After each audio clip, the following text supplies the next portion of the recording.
अभी हम सवाल बता रहे हैं एक्सरसाइज 12.1 का पेज नंबर 247 देख लेंगे। ये 2 नंबर सवाल है।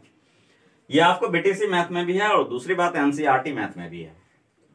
सवाल आपका बोल रहा है 2 वृत्तों की त्रिज्याएं क्रमशः 8 सेंटीमीटर और 6 सेंटीमीटर है। उस वृत्त की त्रिज्या ज्ञात करें जिनका क्षेत्रफल इन दोनों वृत्तों के क्षेत्रफल के योग के बराबर है। तो सीधी सी बात है, ये जिस वृत्त की चर्चा कर रहा है वो बड़ा वृत्त है। बड़ा वृत्त है तो यहाँ पर लिख सकते हैं, यहाँ पर सबसे पहले जो दोनों वृत्त की त्रिज्या दिया हुआ है इसको स्मॉल r1 और स्मॉल r2 मान लेते हैं। तो यहाँ पर लिख देते हैं r1 बराबर 8 सेंटीमीटर, दूसरा क्या है r2 बराबर 6 सेंटीमीटर। अब यहाँ पर जरा हम प्रश्न पर विचार करते हैं। प्रश्न आपका बोल रहा है उस वृत्त की त्रिज्या ज्ञात करें जिनका क्षेत्रफल इन दोनों छोटे वृत्तों के क्षेत्रफल के योग के बराबर है। तो यहाँ पर हम लिख सकते हैं, सीधी सी बात है, ये जो जिस वृत्त की चर्चा कर रहा है वो वृत्त क्या है, इन दोनों वृत्तों से बड़ा वृत्त है। तो यहाँ पर लिख सकते हैं बड़ा वृत्त का क्षेत्रफल बराबर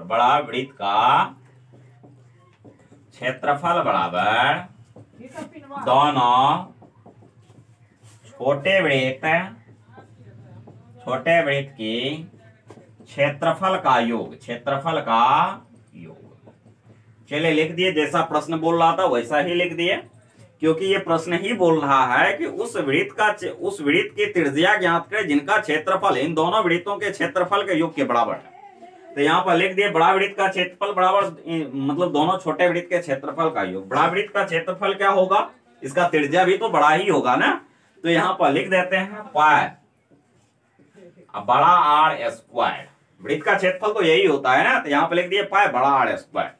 यहाँ पर क्या हो जाएगा, दोनों छोटे वृत्त के क्षेत्रफल का योग। तो यहाँ पर लिख देते हैं पाई स्मॉल r1 का स्क्वायर जोड़ पाई स्मॉल r2 का स्क्वायर।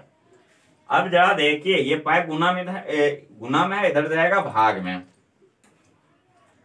सबसे पहले हम पाई दोनों से कॉमन ले लेते हैं। तो यहाँ पर लिख सकते हैं बड़ा आर स्क्वायर बराबर पाई, जरा कॉमन ले लेते हैं। तो यहाँ पर क्या हो जाएगा r1 का स्क्वायर जोड़ r2 का स्क्वायर। अब आप लोगों के मन में ये क्वेश्चन आता होगा कि आखिर ये पाई कहाँ चले गया। तो इस पाई को इसलिए नहीं लिखे क्योंकि इसको यहाँ भाग में लिख देते हैं। चलिए ठीक है, ये गुना में था, यहाँ गया भाग में पाई। अब ये पाई और ये पाई कट गया। तो अब देखते हैं यहाँ पर क्या हो जाएगा, बड़ा आर स्क्वायर बराबर क्या लिख सकते हैं r1 का स्क्वायर जोड़ r2 का स्क्वायर। अब देखिए ये स्क्वायर हटाएंगे उस साइड रूट अंडर हो जाएगा, अर्थात यहाँ पर लिख सकते हैं आप बड़ा आर बराबर रूट अंडर में r1 का स्क्वायर जोड़ r2 का स्क्वायर। अब देखिए r1 का वैल्यू क्या दिया हुआ है, जरा देखेंगे। r1 का वैल्यू यहाँ पर दिया हुआ है 8 सेंटीमीटर, देख लीजिए जरा। तो यहाँ पर लिख सकते हैं 8 का होल स्क्वायर प्लस यहाँ पर कितना है 6 सेंटीमीटर, यहाँ पर लिख सकते हैं 6 का स्क्वायर। चलिए ठीक है,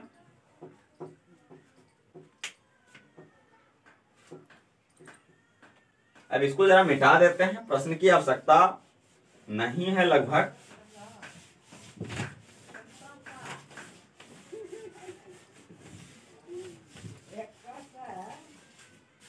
चलिए अब देखिए इसी को हल करते हैं। यहाँ पर बड़ा आर बराबर आप लिख सकते हैं रूट अंडर में 8 का स्क्वायर क्या हो जाएगा, 8 को 2 बार भी लिख सकते हैं गुना में, अब प्लस 6 का स्क्वायर है 6 को भी 2 बार गुना में लिख देते हैं। यही हो जाएगा 8 64, यहाँ पर 64 लिख दिए प्लस 6 के 36, 6 से गुना के 36 हुआ। चलिए अब देखेंगे यहाँ पर क्या हो जाएगा, ये दोनों को जोड़ दिए 6 4 10 के 0, हासिल 1 हो गया, 6 3 9 1 10 हो गया। इसको ऐसा भी लिख सकते हैं आप 10 गुना 10, या गुणनखंड करके ऐसे भी लिख लीजिए। यहाँ पर 100 है, 100 का लघुत्तम लिए, 2 से लगाए ये हो गया 50, फिर 2 से लगाए ये हो गया 25, फिर 5 से लगाए 5 से 25। इसको लिख देते हैं, अर्थात 2 गुना 2 गुना 5 गुना 5। वर्गमूल आप लोग जानते हैं कि जिसका रूट अंडर में जिस अंक का जोड़ा लग जाता है वो बाहर आ जाती है। अब इसका जोड़ा लग गया, इनसे भी एगो अंक बाहर आ जाएगा, इनसे भी एगो अंक बाहर आ जाएगा, अर्थात ये 2 गुना 5 हो गया, 5 गुना 10 सेंटीमीटर हुआ। तो यहाँ पर लिख सकते हैं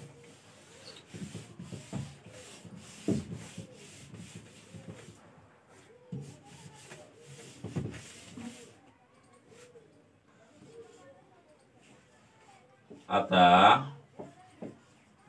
बड़ा वृत्त की त्रिज्या बराबर, बड़ा वृत्त की त्रिज्या आया है 10 सेंटीमीटर, लिख दिए 10 सेंटीमीटर। यही हो गया आपके प्रश्न का आंसर।